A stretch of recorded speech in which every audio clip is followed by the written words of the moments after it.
노벨 경제학자 수상자 유지 파마 시카고도 교수도 비트코인 가치는 10년에 빵원으로 수렴한다고 얘기했어요. 비트코인이라는 것 자체에 대한 존재를 100% 부정했던 사람들이 점점 줄어들고 있는 추세라는 게 의미가 있는 거예요. 그래서 이분들이 아직 남아있는 몇 명의 잔당들이다. 당분간 전기자동차 안 해, 2차 전지 안 해, AI도 니네 거는 개인정보 오남용이라든가 뭐나 해서 다 막을 거야 해버리면 중국 입장에서는 신규 투자해놓은 것이 부실화될 가능성이 굉장히 농후하죠. 부동산발 악재도 아직 다 해결된 거 아니다.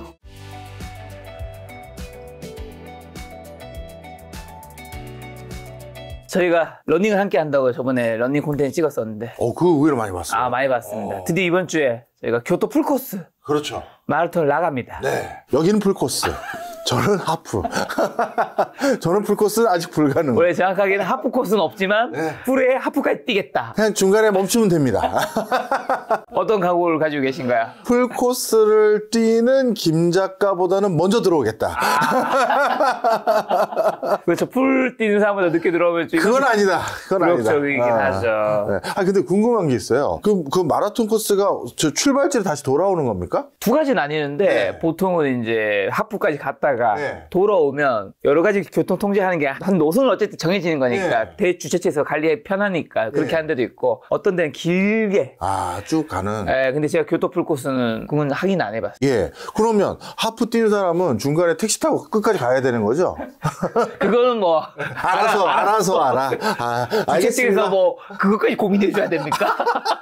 아니 풀코스라고 대회 만들어놨더니 하프로 하프만 뛰었는데 뛰고 제가 알아서 택시 잡아 가겠습니다. 알겠습니다. 일본 택시 비싼데 잘 타고 오시기 바라고요. 네. 갔다 온 뒤에 풀코스 어쨌든 마라톤 참가하셨으니까 소감이 어떤지 한번 또 뭐 물어볼 시간 가져보도록 하겠습니다. 빼짝 말라서 돌아온 박 교수를 기대해 주십시오. 빼짝 말라서 저희가 러닝 함께 시작한 지 지금 그래도 몇 개월 됐잖아요. 한 6개월은 된 것 같아요. 요즘에 안 뛴 지 한 또 너무 추니까 1개월 됐지만 단 한 번도 살이 빠지지 않나 없습니다. 저는 시작한 지 꽤 많이 빠졌거든요. 저는 밥맛이 좋아졌어요. 밥맛이 좋아져서 보통 운동을 시작하면 그런 거 얘기하잖아요. 더 건강한 땡땡이 된다고. 그렇죠. 우리 항상 그 마라톤 뛰고 나면 같이 점심 먹고 오는데 마라톤 대회 나갔을 때만 네. 평소에 러닝할 때는 네. 바로 빠이빠이. 근데 이제 점심 먹을 때 가볍게 먹어야 되는데 너무 많이 시키시더라고. 무슨 짜장면에 뭐 탕수육에 깐풍기도 하나 시킬까? 다 동생을 사주고 싶었던 마음이라 생각하고 있습니다. 자, 이제 첫 번째 주제 간세랑 가상자산 좀 여쭤보려고 하는데요. 간세도 이제 시작한 지 좀 됐습니다. 네. 이제 세계 경제 주식시장, 특히 중국이 앞으로 미치는 영향 좀 어떻게 보시나요? 네, 역시 중국의 직격탄을 영향을 줄 것 같습니다. 네. 많은 분들이 트럼프가 중국에겐 60% 부과하고 전체 나머지 국가는 10% 보편관세 적용하겠다고 했다가 멕시코와 캐나다에게만 먼저 선도적으로 25% 부과하고 맞아요. 중국은 10%밖에 안 한 것은 이건 어찌 보면 중국이 아니라 이제 동맹국 때리게 하는 거 아니냐 이렇게 오해하시는 분들이 계신데요. 그게 아니라 멕시코와 캐나다에 때린 25%가 사실은 중국에게 때린 겁니다. 2017년부터 2023년까지 중국의 전 세계 교육 금액은 49% 그 기간 동안 증가했어요. 그런데 같은 기간 동안 캐나다, 멕시코, 베트남까지 포함해서 교육 금액이 얼마 늘었느냐? 2배 늘었습니다. 그리고 IT를 중심으로 한 공산품 같은 경우는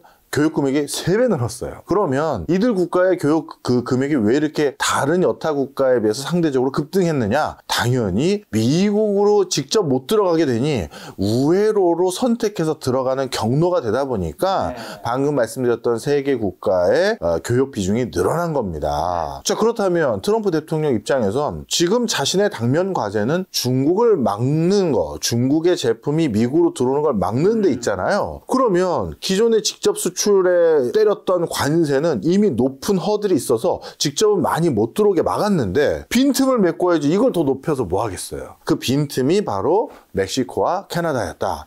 그래서 이번 25% 관세 때린 것은 중국에게 또 타격을 미치는 거니까 당연히 중국 증시에도 부정적인 영향을 미칠 수 있는 요인이고요. 그럼 교수님 멕시코와 캐나다에 있는 기업들은 괜히 된소리 맞은 거 아닙니까? 거기에 있는 중국 기업들만 소팅해서 거기만 부여하면 되지 이게 뭡니까? 라고 했었을 때 하나는 그냥 뭐 우리 경제학 공부한 사람들은 다 아는 내용이고 하나는 제 개인 가설인데요. 일단 제 개인 가설부터 말씀드리면 미국 행정부가 특히 트럼프 행정부가 기분 상한 것 같아요. 왜요? 무슨 소리냐? 멕시코와 캐나다는 마치 한 나라처럼 나프타, UAMCA까지 해서 관세 없이 우리는 한 나라처럼 지내기로 했는데, 그래서 많은 페이버를 줬는데, 그런 두 나라인 멕시코와 캐나다가 그간 보였던 행태는 미국이 지금 뻔히 누구 견제하려고 관세 부과하면서 핏대 세우는지 뻔히 아는데, 갑자기 중국이 우리가 우리 사람 공장 짓고 여기서 미국에 수출하겠다 했더니 그 돈 유치받아서 공장 짓고 일자리 창출하고 지네들은 돈 번다? 미국 입장에서는 괘씸한 거죠. 괘씸하죠.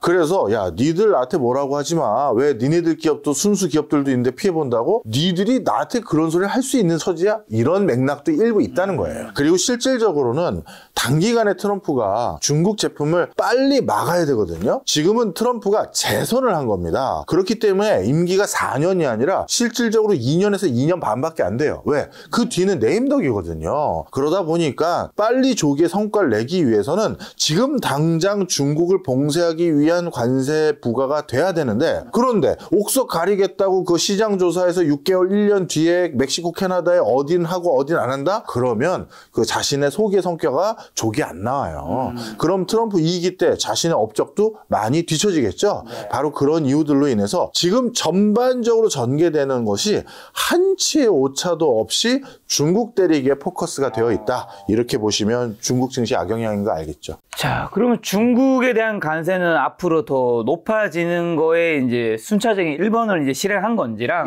관세 인제 명령이 주식시장 가상자산 가격이 미끄러지기 좀 시작했단 말이죠. 그 이유 뭔지. 일단 주식시장이나 이런 데는요, 자유로운 교역이나 이런 것들이 새로 흐트러질 대표적인 요소인 관세가 부과되면 새로 밸류체인은 어떻게 구성되는지, 그리고 물류의 방향성과 흐름은 어떻게 바뀌는지, 이게 명명백백하게 아직 드러나지가 않습니다. 많은 기업인들은 관세를 피하기 위한 조치도 해야 되고, 아니면 관세를 감내할 방법을 찾게 되는 건지, 아니면 그 관세를 넘기 위해서 해당 국가들이 보조금 줘서 관세 효과를 없애주는 건지 그걸 모른단 말이에요. 그러니 이런 불확실성 자체만으로도 주식시장에는 넣었던 돈을 일부 회수해야 되는 겁니다. 그래서 주식시장은 조금 미끄러지기 시작한 게 분명하고요. 그 다음에 특히 미국 말고 해외 국가의 주식시장이 미끄러진 가장 큰 이유들 중에 하나는, 관세는 일종의 미국에 교역하러 들어가는, 장사하러 들어가는 입장료예요. 그럼 입장료라는 건 입장료를 일단 내야 들어갈 수 있는 건데, 그 입장료 달러로 되거든요.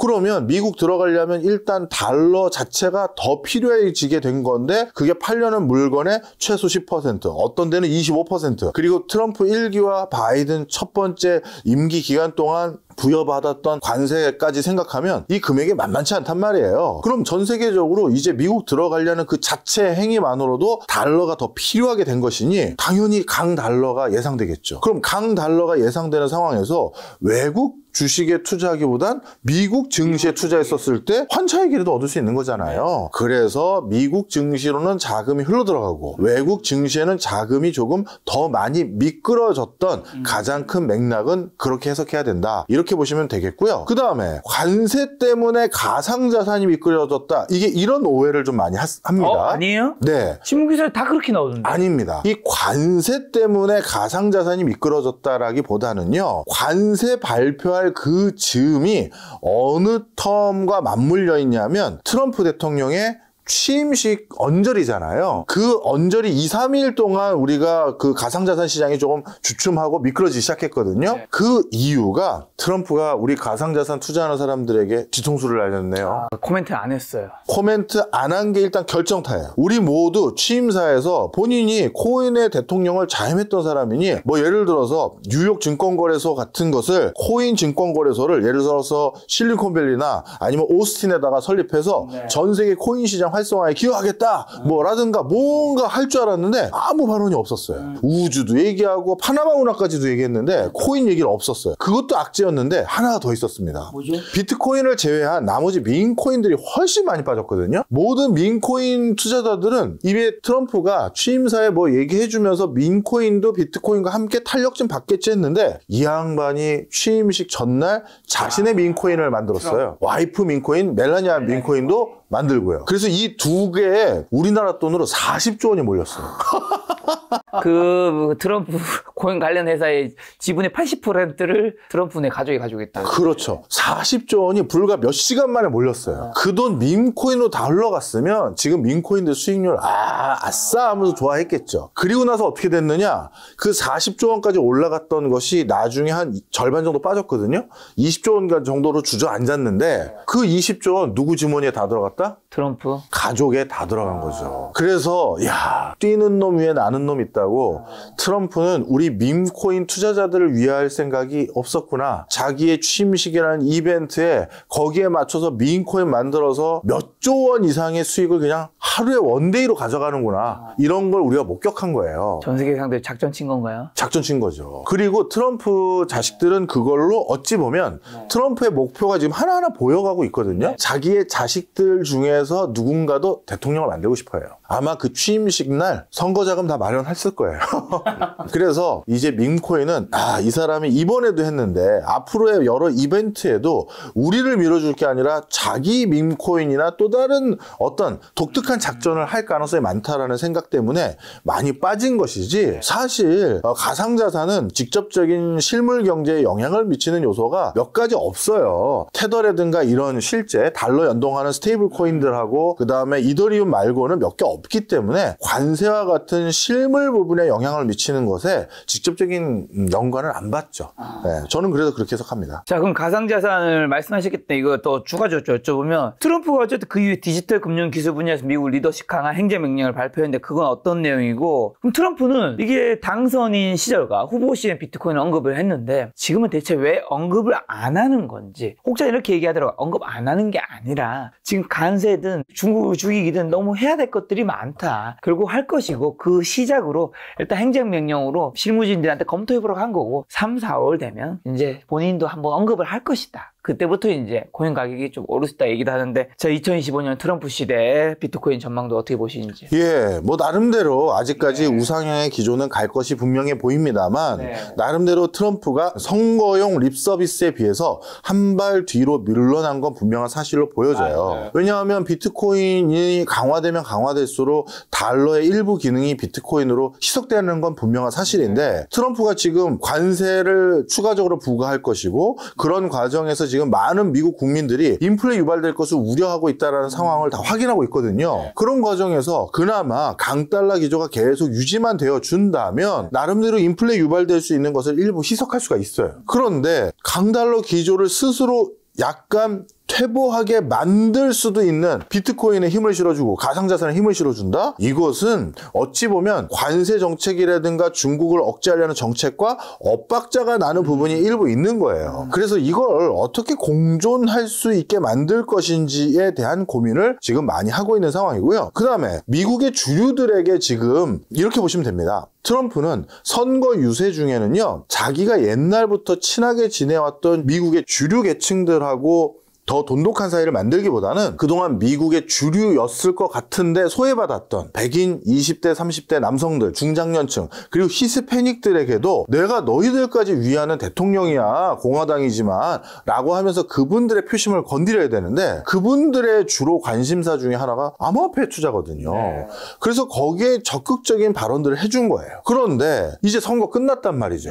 그리고 미국 사회를 꾸려나가기 위해서는 이런 어떻게 보면 실질적인 실권이 없는 유권자층의 어떤 민심보다도 미국의 주류 사회의 사람들의 협조와 동의가 훨씬 더 중요하거든요. 근데 그런 사람들에게는 비트코인이 비주류인 사람들보다 당연히 자산 비중이 낮겠죠. 그래서 주류 사회에 주로 관심이 있을 법한 사업 테마들, 에너지라든가 그 다음에 전통적인 산업들, 이런 것들에 대한 관심이 조금 더 있어 보인다, 이렇게 보시면 되겠습니다. 그러면 비트코인 지금 이제 팔아야 되는 건가요? 아닙니다. 이제 지금 이렇게 보시면 돼요. 전 세계의 선거는 모두 양극화라는 관점에서 우리가 관찰하면 돼요. 미국의 가장 큰 권한을 가진 사람들은 월가에 있는 사람들이에요. 미국은 산업자본보다 금융자본의 파워가 훨씬 세요. 그래서 금융자본 있는 사람들, 골드만삭스에 재직하고 있는 사람들이나 이런 사람들이 백악관의 경제 자문으로 들어가고 그 다음에 정가에 진출하고 미국의 정재계에 엄청난 영향력을 행사합니다. 자, 그런데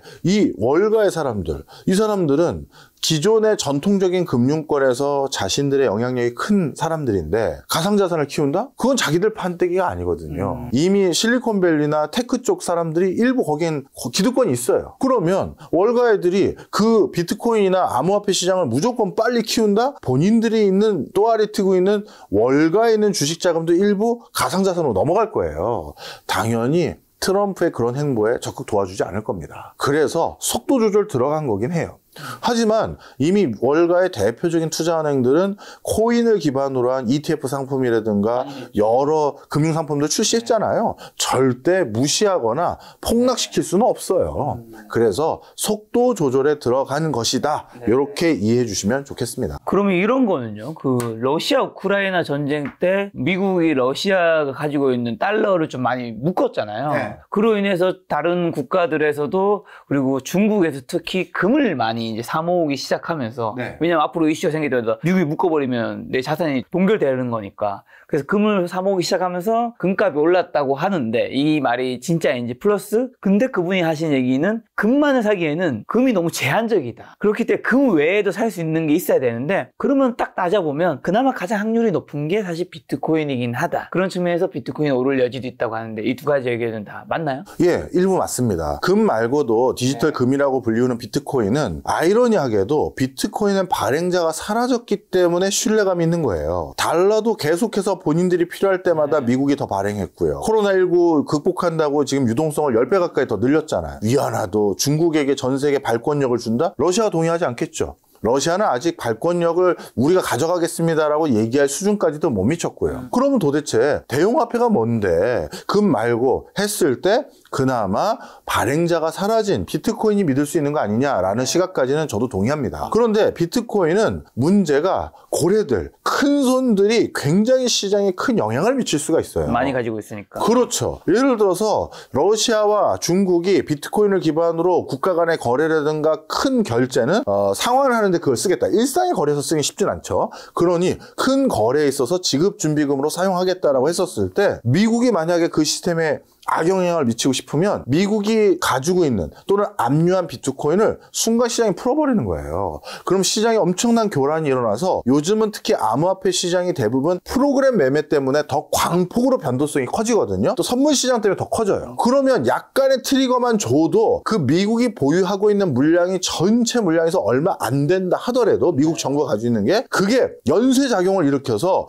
쭉 빠질 수가 있어요. 그러니 중국과 러시아도 그걸 걱정하고 반대로 미국도 그게 걱정이 되는 거예요. 네. 그럼 그런 걸 어떻게 필터링 할 수 있는지 어떻게 대비할 수 있는지 이런 것들에 대한 검토와 보완 아니면 뭐 나름대로 셈법을 확인해야 되는 절차가 지금인 것 같습니다.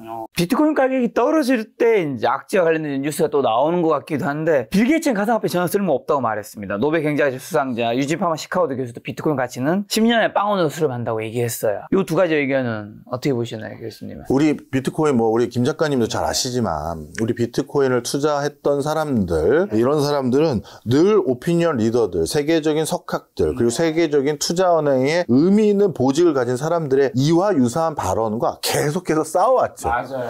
1,000만 원일 때도 이런 소리 했었고 맞아요. 5천만 원일 때 1억일 때 1억 5천 때도 있는 거예요. 근데 분명한 것은 그 기간 동안 비트코인이라는 것 자체에 대한 존재를 100% 부정했던 사람들이 점점 줄어들고 있는 추세라는 게 의미가 있는 거예요. 그래서 이분들이 아직 남아있는 몇 명의 이런 표현은 이분들이 굉장히 섭하게 들으시겠지만 잔당들이다. 참 빌 게이츠에게 이런 표현을 하지 않으니 제가 무안하긴 합니다만 그리고 세계적인 석학인 유진 파마에게 이런 소리를 해서 좀 그렇긴 합니다만 이분들은 아직까지 끝까지 동의 안 하는 일부 중에 하나다. 그리고 파머 교수가 한 거에 전문을 봤어요. 근거가 뭔지 봤더니 맨 밑에 적혀져 있어요. 내 예상이 틀릴 가능성도 있다. 아 맞아, 그 적혀 있더라고요. 네, 있어요. 그래서 아직까지 이런 발언을 하시는 분들이 남아있다는 것이고 그러면 이런 분들 세계적인 석학과 의미 있는 분들의 이 발언을 기반으로 해서 비트코인 전 영원히 될 것 같으니까 지금이라도 손절하고 아니면 지금 이익 실현하고 전 나올래요. 이걸 선택할 분들도 계시겠지만 저는요 또 다른 일부 사람들은 이 두 분은 비트코인이 가치가 올라가는데 아무 실권을 못 가지고 있어요.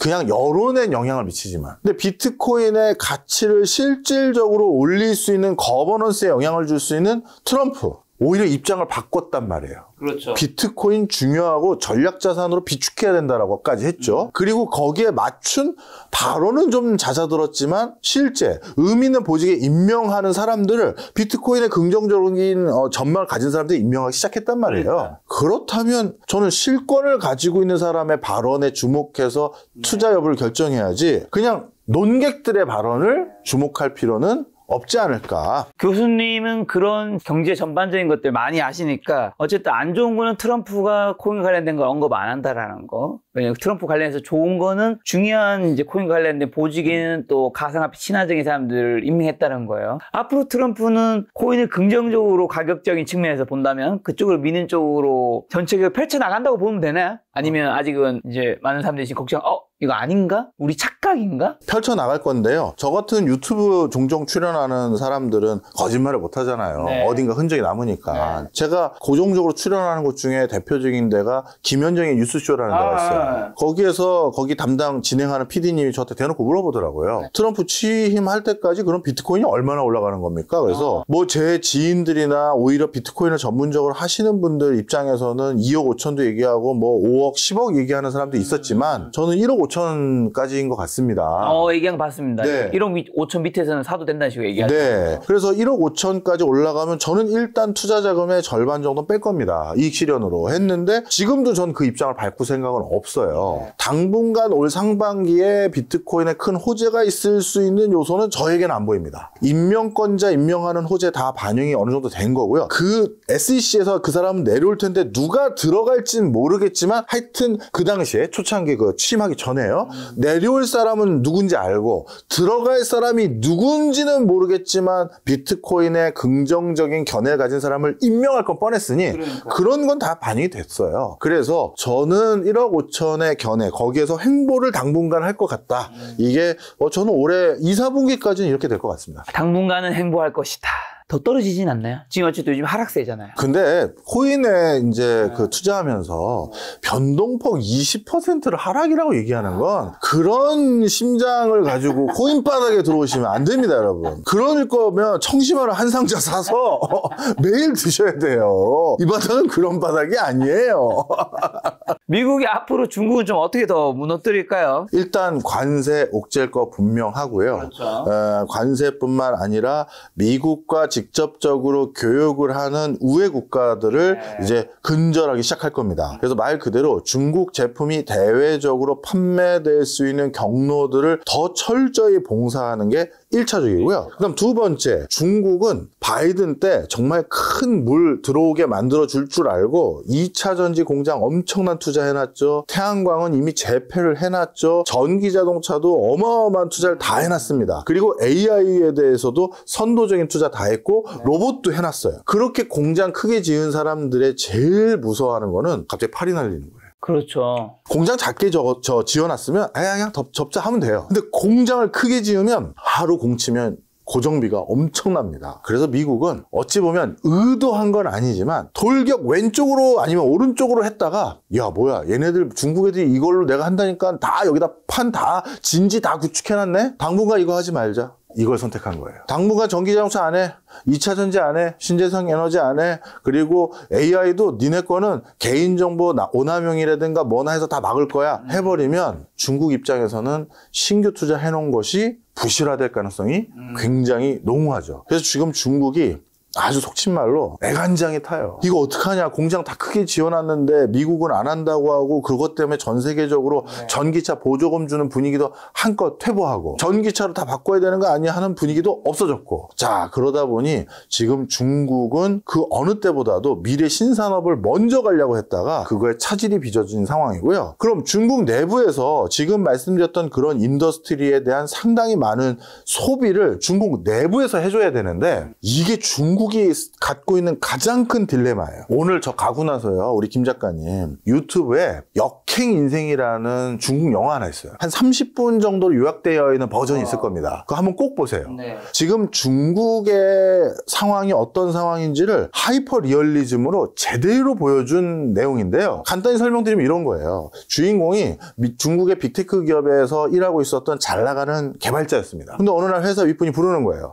김 부장 미안한데 이번에 자네 자네가 구조조정 대상에 포함됐네. 아니 이제 제가 40대 초중반인데 제가 왜 벌써 구조조정입니까? 그리고 저는 열심히 일만 했는데요. 네가 구조조정인 대상인 이유가 네가 개발해낸 인쇄화 고가 프로그램에서 널 내보내라고 써놓은 거야. 중국의 지금 상황을 상징적으로 보여주는 대목이에요. 왜? 중국이 로봇에 의존하고 자율주행에 의존하고 전자동화하고 시스템하고 하다 보니까 중국 스스로 중산층 서민의 일자리를 가장 먼저 없애버리기 시작한 거예요. 네. 그러다 보니 중국의 양극화가 하늘과 땅 차이로 오히려 벌어지고 있어요. 그래서 중국 내부에서 지금 어떤 분위기도 일부 있냐면 도대체 지금 이걸 누굴 위한 정책이냐. 미국 이겨야 된다. 선도산업에서 미국보다 더 우위를 점해야 된다라고 했는데 그렇게 해서 선도사업에서 우리가 우위를 점한들 내 일자리는 없어지고 내 소득은 상대소득입니다. 상대소득은 더 열악해지는데 이게 과연 나를 위한 미래인 거냐. 네. 이 의구심이 높아지는 거예요. 네.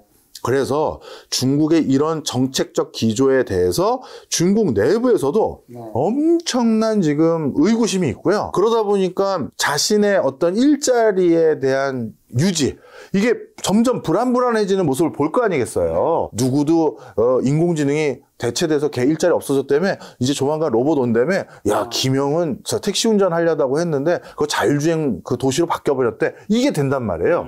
다 주머니를 닫기 시작한 거예요. 대비를 해야 되니까. 그래서 중국 내부에서 소비를 증진하는 것도 한계가 있어 보인다. 자, 그렇게 중국 경제를 진단하면 되겠고요. 자, 이게 중국의 실제 경제인데 그럼 중국 정부는 어떻게 해야 될까요? 증시라도 빨리 부양해야죠. 중국인들이 부동산 떨어져서 거기에 목돈 발목 잡혔고 미래에 대한 불투명 때문에 주머니 더 닫고 있고 일부 돈은 증시에 발목 잡혀 있는데 그러면 어느 돈이라도 일부 풀어야 될 거 아니에요. 부동산은 한참 걸리는 거고 미래 전망을 바꾼다는 건 그건 근본적인 치유인데 그것도 쉽지 않고 그러면 증시라도 20%든 30%든 내가 경기 부양 이슈로 살짝 반등시켜 놓을 테니까 어느 정도 감내할 수 있을 때 빨리 던져. 그리고 돈 확보하면 급한 불 끌 거 끄고 소비를 하든 뭘 하든 좀 해달라는 거죠. 그래서 2025년도에는 중국의 증시 부양 이슈들이 종종 터질 거다 이렇게 보시면 됩니다. 자, 말씀하신 중국 좀 더 여쭤보면 중국이 지난해부터 경기 부양책 쏟아내고 있잖아요. 지금까지 어느 정도나 쏟아낸 거죠?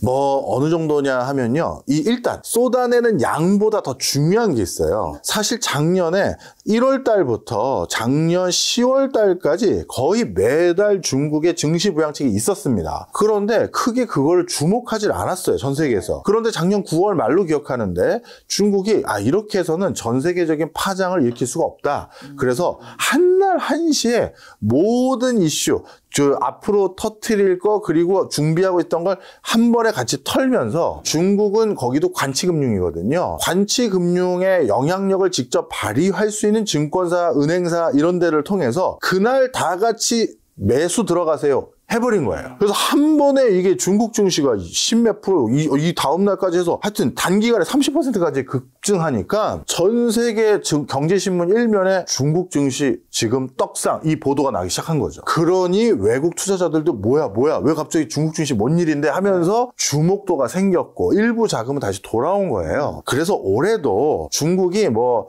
특수채 발행해서 미국이 관세 부과하는 거에 대응하는 만큼 우리도 국채 발행해서 거기에 맞불 놔서 그 관세 때리면 보조금 때려서 다시 낮춰놓겠다. 이거 준비는 하고 있어요. 준비는 하고 있는데 그런 것들의 준비를 언제 어느 순간 어떻게 할지를 발표를 못했던 이유가 아직 미국의 행보가 구체화되지 않은 게 또 하나 있고 그다음 또 한 가지는 그런 대응책을 찔끔찔끔 하는 게 아니라 한 번에 해야 세계적인 주목도가 있기 때문에 기다리고 있는 거다. 이렇게 보시면 되겠습니다. 중국의 경기 부양책으로 중국 경기는 좀 회복되고 있네. 내수랑 수출은 지금 어느 쪽이 더 어려운 거죠? 다 어려운 건 알겠고. 수출은 이미 바닥을 쳤고요. 네. 더 어려워지겠지만 그래도 바닥을 친 상태. 더 내려갈 때가 많지 않다. 네. 내수가 더 주저앉을 부분이 꽤 있어 보입니다. 네. 네. 그래서 그거를 어떤 정책으로 다시 조금 버티느냐, 살리느냐가 중요한데요. 중국도 양극화가 워낙 심하다 보니까 선도계층들의 소비로 조금 견뎌왔었는데 이 선도계층들도 문제가 생겼어요. 로봇이니 인공지능이니 또 IT에서 AI로 자동차에서 전기자동차로 뭐 이런 식으로 또 한 번 세대가 또 바뀌잖아요. 그러다 보니까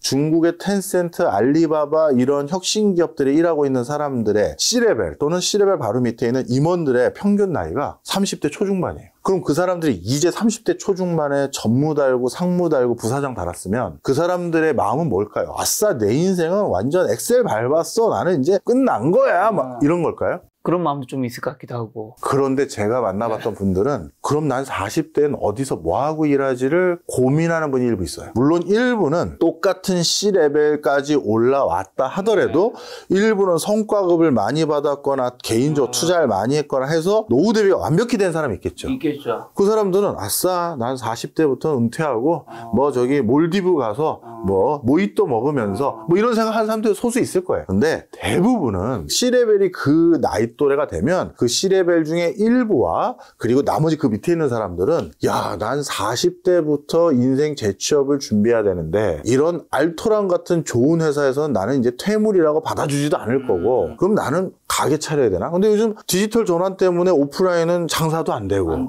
그럼 뭐 진짜 배달만 해야 되네? 그게 인생 역행에도 그 비슷한 게 나와요. 그래서 지금 중국에서는 점점 소비의 적극성을 띠는 사람들조차 줄기 시작했다. 그리고 아주 특이한 거. 이 중국의 빅테크 기업들에 일하고 있는 C레벨들, 또 C레벨에 준하는 사람들은 공부를 중국 내부에서 한 사람도 있지만 외국에서 한 사람도 많거든요. 많겠죠. 그리고 중국 내부에서 했다 하더라도 자신이 동경한 롤모델이 실리콘밸리에 있거나 유럽에 있거나 이런 사람들이 많을 거 아니에요. 나는 제2의 샘 알트만이 될 거야. 뭐 일론 머스크가 될 거야. 이런 사람을 롤모델로 생각하다 보니까 요 새로운 중국의 신흥 부자들의 라이프 스타일이 전통적인 중국의 그 부자들과 달리 의외로 검소해요. 베르사체로 휘 감고 말이지 뭐 구찌 그러니까 한 몇 년, 5년, 10년 전만 해도 중국 부자들 하면서 막 좋은 차라든가 막 엄청난 뭐 불을 가시하는 사진도 많이 봤던 것 같은데. 네, 요즘은 안 그래요.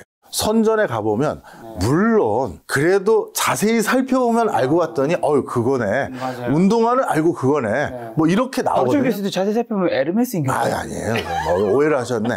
자, 그래서 그렇게 멋져 보였다면 다행입니다. 자, 그래서 그런 경우는 좀 약간 톤다운 약간 된 거죠. 씀씀이가 예전처럼 막 허례허식으로 막 넘쳐나지는 않는 면들이 조금씩 늘기 시작했어요. 이거 굉장히 중요한 변화들입니다. 한가에서 말하는 쓸 돈이 사라져 중국인들이 가성비 초저가 상품만 찾는다는 거는 사실이군요. 네.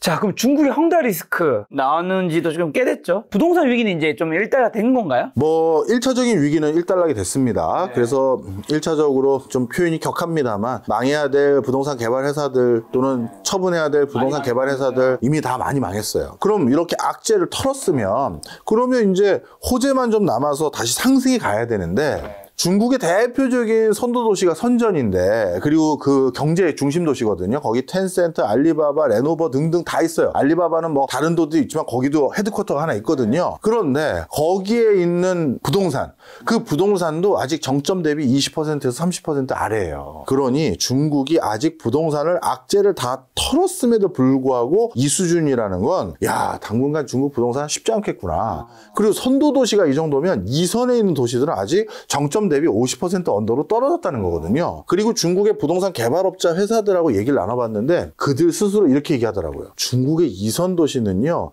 예전에 최고 고점도 회복하는 게 과연 다시 그 시점에 올 수 있을지조차도 의구심을 갖는 지경까지 왔다는 거예요. 그러면 선도도시 뭐 광저우, 뭐 선전, 그 다음에 상해, 북경 등등 몇 개 빼고는 나머지 이선 도시에 투자했던 사람들은 평생 그 돈 일본처럼 물린 거죠. 그 사람들의 말이 맞다면. 그래서 지금 중국의 그 부동산발 악재도 그 돈 못 찾아낸 거니까 아직 다 해결된 거 아니다. 이렇게 보셔야죠. 결국 말씀하신 대로 주식과 부동산, 미래 산업 중에서 나머지는 힘들고 주식이라도 원래 살려야지 중국 경제가 좀 괜찮아질 수 있는 건데 그러면 좀 약간 좀 앞뒤가 안 맞는 게 하나 있어서 궁금한 건데 미국의 테슬라가 요즘에 주가가 주춤하는 이유 중 하나가 뭐 여러 가지가 있겠지만 그 중에 하나는 중국의 전기차가 너무나도 성장을 했고 전 세계를 이제 미국을 제외하고는 장악하고 있으니까 주가도 요즘 안 좋다는 얘기가 들리는데 중국 전기차 어쨌든 성장하고 잘하고 있는 건 사실일 텐데 중국 전기차 성장하면 그만큼 중국 경제에도 보탬이 될 텐데 이건 그렇다지 의미 있는 비중이 아닌 건가요? 아닙니다. 한때 중국이 그 전기차 판매로 중국 경제를 가동시키려는 노력을 엄청나게 했어요. 중국은 예전에는, 지금은 아닙니다만 예전에 중국 GDP는 부동산하고 자동차만 보면 된다라고 할 정도로 자동차 비중이 커요. 거기도 미국처럼 땅덩어리 크니까 자가운전 비중 크고,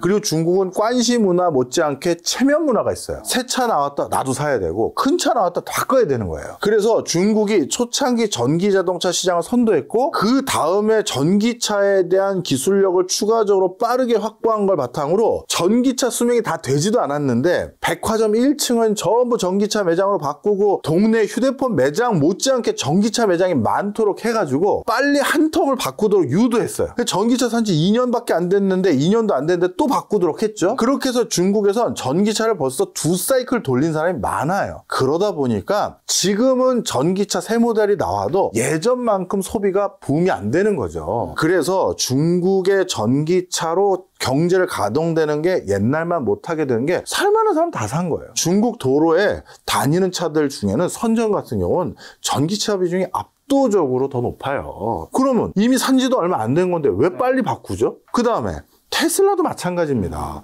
그 과정에서 테슬라 살 사람은 다 산 거란 말이에요. 그래서 제품 교환 주기가 아직 도래하지 않은 것도 있었고, 그 과정에서 미국에서도 전기차 당분간 안 합니다 라고 하니까 더 적극적인 소비 증진, 투자 증진도 전기차 섹터에서 이루어지지 않은 면이 있다, 이렇게 보고 있죠. 그 중국에 진출한 해외 기업들은 계속 지금 탈중국화를 하고 있나요? 미국의 그런 압박 때문에? 그럼요. 이번에도 마찬가지고, 제가 중국에 갈 때마다 저는 해외 주재원들이 대부분 특정 지역들에 많이 모여 살아요. 외국인 마을처럼. 근데 그런 동네에 가보면 진짜 요즘 횡해요. 외국인 학교 자체도 아예 없어진, 폐교한 곳들도 너무 많고요. 그래서 요즘은 중국 내부에 적극적인 투자를 하겠다라는 그 비중이 정말 옛날만 못한 상황이고요. 이거는 아주 친하게 지내는 중국 관료에게 들은 얘기입니다만, 오프 더 레코드로 본인들에게 국가에서 더 많은 할당을 내려보낸대요. 투자 유치해와, 외국 외자 유치해와. 그래서 일부 지자체에서는 이렇게 한다는 거죠. 예를 들어서 뭐 어디로 할까요? 두바이로 하겠습니다. 두바이에 투자 유치를 받아왔습니다를 해야 중앙정부에서 거기에 매칭해서 자금을 또 주거든요. 그래야 경제가 돈단 말이에요. 그래서 두바이에 투자 유치를 해온 척 서류를 꾸미고 다시 돈이 두바이로 갈 수밖에 없는 형태로 실제 투자받은 게 아닌 거죠.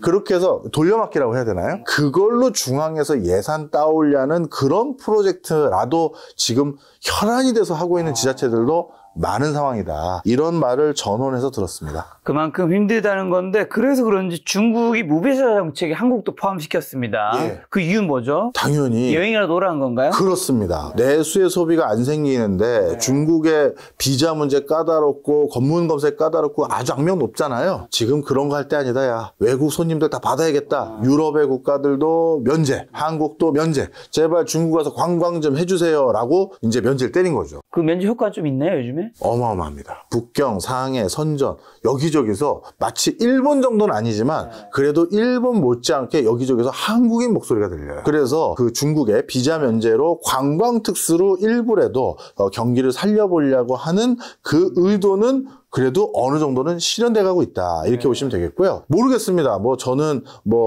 특정한 입장을 가지고 얘기하진 않고, 만약에 어느 국가 지도자와 어느 나라의 국민들이 중국 경제 이참에 길을 꺾자라고 하면 그런 나라는 중국 관광 가지 말라고 유도하겠죠. 그럴 정도로 지금 중국에서 이런 관광이라도 받지 않고서는 안 된다라는 생각을 굉장히 많이 갖고 있는 것 같아요. 조금 무너지는 중국 경제 해생 가능성이 있는지랑 살아나기 위해서 중국은 뭘 해결해야 되는 거죠? 지금 그래서 중국도 자체적으로 해결책을 찾기 위해서 우리 한국이나 일본이나 예전에는 크게 관심을 두지 않았던 시장에도 적극적으로 진출하기 시작했어요. 그래서 우리나라 한국에도, 원래 한국은요, 중국의 어떤 특정 성 하나 보다도 시장 사이즈가 작은 업종들이 대부분이기 때문에 굳이 우리 중국 내에서도 시장 규모가 자꾸 커지는데 뭐하러 번역까지 해서 한국 시장 진출하겠느냐라고 생각한 사람들이 많아서 한국에는 진출을 적극적으로 안 했었는데, 요즘은 한국 시장이라도 먹지 않고서는 이거 미래를 담보하기 어렵다고 생각하는 것 같습니다. 그래서 한국 시장과 똑같은 이유로 일본 시장에 적극적으로 진출을 도모하고 있고요. 이런 시장에서 중국이 어떤 성패를 내느냐가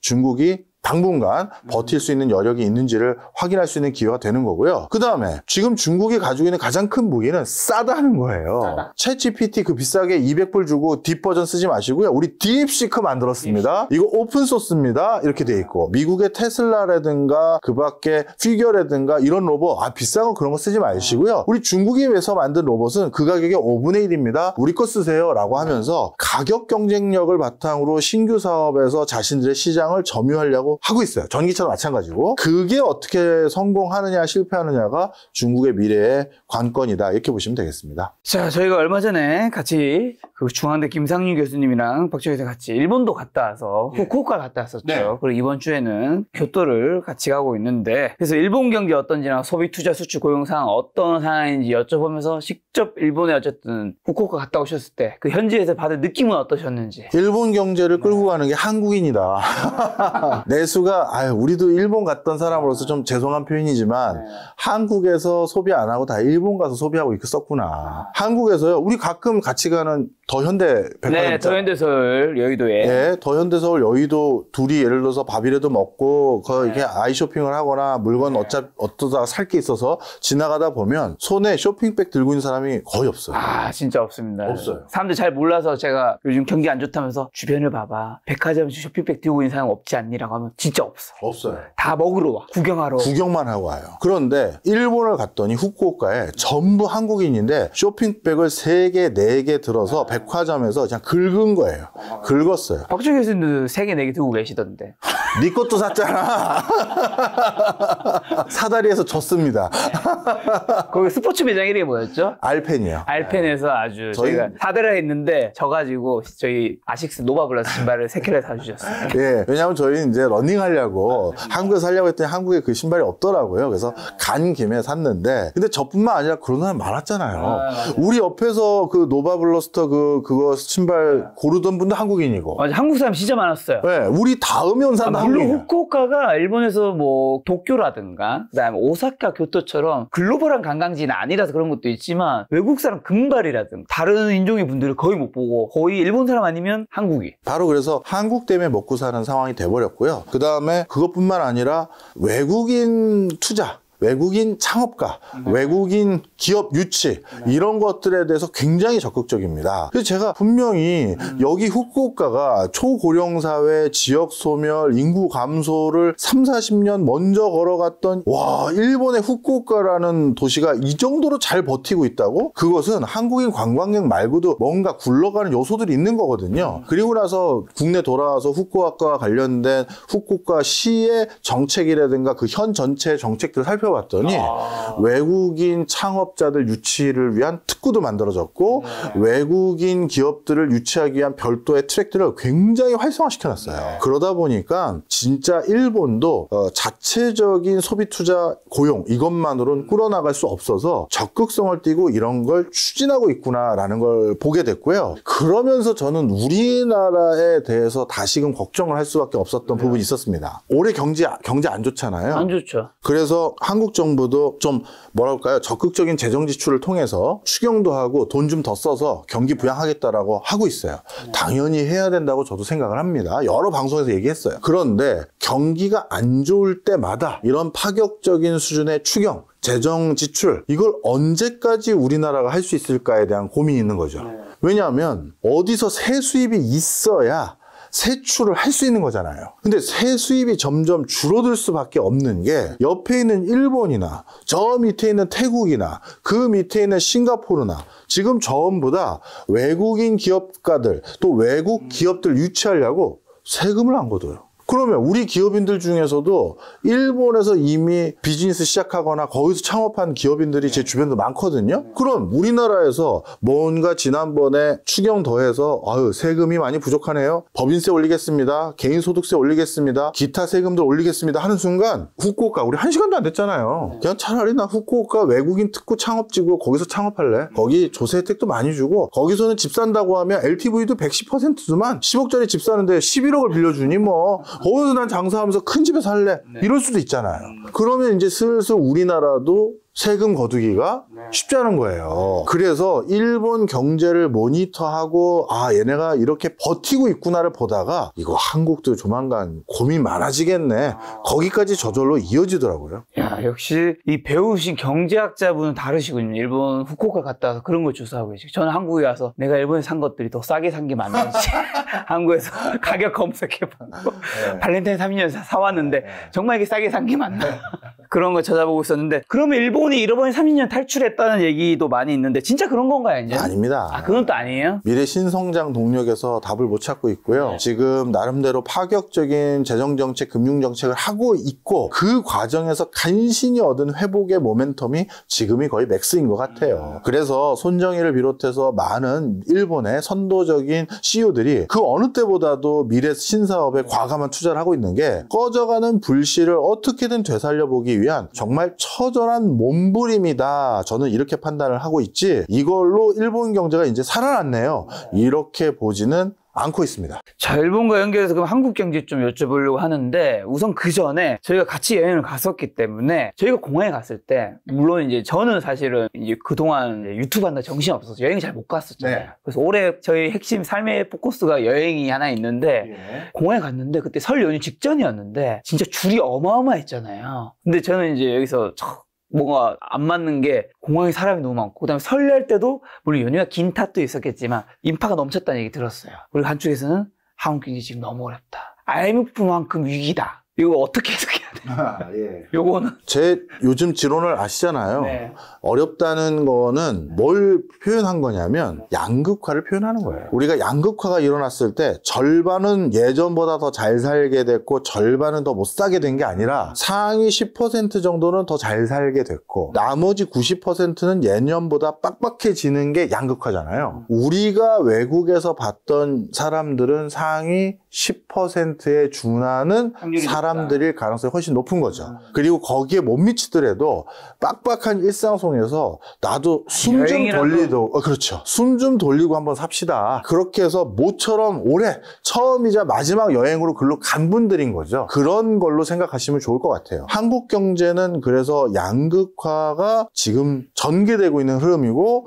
이거는 한국뿐만 아니라 미국, 일본, 유럽 전부 다예요. 그래서 세계적인 경제 학회들이 있어요. 거기서 세계적인 경제 석학들에게 지금 우리 인류가 당면하고 있는 최대의 위기와 당면 과제는 뭡니까? 그걸 질문을 많이 했거든요. 그래서 저는 뭐 환경오염 얘기하지 않겠어? 이런 얘기도 하고 그랬었어요, 전 생각을. 그리고 뭐 기후환경 오염 같은 게 1, 2등에 들어가긴 했는데 압도적인 1등이 양극화를 꼽은 분들이 많아요. 이거 나중에 진짜 큰일 날 정도예요 라고 할 정도가 지금 많다라는 거죠. 사실 김 작가님이 아시는 분이나 제가 아는 분 중에선 한 달 동안 가만히 있어도 이자 소득이나 임대 소득이나 아니면 또 뭐 가만히 있어도 재산이 늘어나는, 그렇죠. 그런데 가만히만 있기 그러니 여행이나 좀 다니고 골프나 치고 그냥 소일삼아 친구들 만나면서 식사를 해도 그래도 올해 이번 달에 돈이 또 조금 더 남았네. 맞아, 그런 분 많죠. 솔직히 많잖아요. 그런 분들이 지금 소비를 그나마 리드하고 있는 거고요. 나머지는 노골적으로 표현하면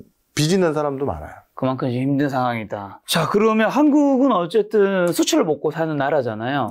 미국에서 지금 관세 전쟁을 시작했는데, 한국에서 올해 2025년 수출에서 투자 포인트가 있다면 어떻게 될까요? 저는 철저히 미국 빅테크 기업을 서포트하는 업종들의 투자가 잘 될 것이다. 그거가 이미 주가에 반영이 다 됐더라고요. 대표적으로 AI를 기반으로 한 선도 산업을 육성하겠다는 빅테크 기업들이 적극적으로 데이터 센터 짓고 뭐 반도체 더 사가지고 뭔가 컴퓨팅 파워를 늘려가니까 전력 수급이 더 필요하잖아요. 그렇죠. 그래서 그 전력 수급과 관련된 하드웨어 장비를 주로 판매하는 HD 현대 일렉트릭 주가가 작년 대비 올해 벌써 2~3배 올랐어요. 그 다음에 원전을 기반으로 또 다른 형태로 전력을 또 수급해주기 위한 두산 에너빌리티, 이것도 작년 대비 올해 주가가 2배 가까이 이상 또 올랐어요. 그 다음에 이런 것과 관련된 기계장치를 다루고 있는 현대 로템, 여기도 주가가 날아다녀요. 그 다음에 이제는 신재생 에너지가 아니라 미국의 석유와 천연가스 받아다 써야 될 나라들이 더 늘어날 거란 말이에요. 그럼 LPG 선박 발주 더 늘어날 것이고,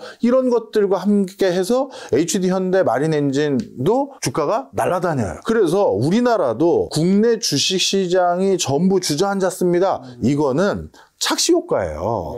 우리 코스피에서 삼성전자를 비롯한 반도체 시장이 차지하는 비중이 20-30%가 높잖아요. 그게 빠지니까 주가가 빠진 거야. 종합주가지수가. 그런데 그 과정에서 작년 대비 2-3배 이상 올라간 종목들이 이렇게 많은 거예요. 그런 종목들을 잘 찾아서 투자하는 게 투자에게도 좋고 우리나라도 지금 경제가 어느 쪽에서 굴러가겠구나 라는 힌트가 거기서 있는 거죠. 실제로 교수님이 계신 여의도에서 증권가에서 삼성전자 목표 주가 하향이 잇따르고 있으면서 어떤 분들은 삼성전자가 시대를 놓쳤다 이런 분들도 있는데 정말 엄청난 지금 위기 상황인가요? 위기이긴 합니다만 저는 놓치지 않았다고 생각하고요. 놓치지 않았다. 예, 딥시크를 비롯해서 요즘 터지고 있는 일련의 이슈들이 다시 삼성의 도움이 필요로 한 시점으로 바뀌어가고 있구나라는 걸 느낍니다. 대표적으로 딥시크 같은 경우는 임베디드한 AI도 충분히 구현 가능할 수 있습니다를 반증한 거예요. 예를 들어서 우리가 인공지능을 구현하려면 거대 데이터가 있어야 되고 거대 LLM 모델이 가동돼서 그 엄청난 컴퓨팅 파워로 네트워크를 기반으로 하나하나 인공지능 서비스를